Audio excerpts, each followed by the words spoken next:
En juillet dernier, Marc-Alexandre Paquette participe à un jeu concours sur le site de la compagnie Couche-Tard. Il en profite pour tester la sécurité des données personnelles comme son numéro de téléphone qu'il y a laissé.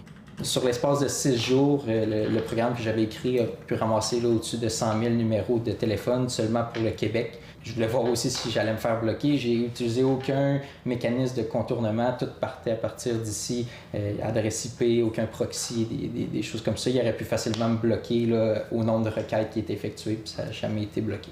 Marc-Alexandre Paquette s'empresse alors d'alerter la compagnie en envoyant ces messages où il indique clairement que le concours comporte des failles de sécurité. J'ai eu aucune réponse venant de leur part. Nous avons communiqué avec la compagnie qui a d'abord assuré qu'il n'y avait aucun problème de sécurité.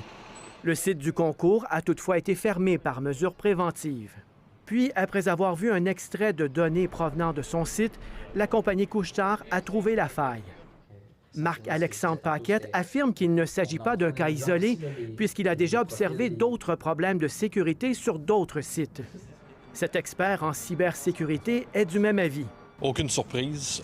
C'est le genre de truc qui arrive beaucoup plus souvent qu'on pense. Ce genre de données-là peut devenir rapidement un système de clé en main pour les fraudeurs aussi parce que c'est de l'information nominative sur les personnes. Même si on n'a pas toutes les données, adresse civique ou non, peu importe, on a assez de données pour potentiellement frauder quelqu'un. Il lance d'ailleurs cette mise en garde. Il faut prendre pour acquis vraiment que l'information qu'on donne en ligne, même si ça peut être aussi insignifiant, entre guillemets, que participer à un concours, assumer que ça va fuiter un jour.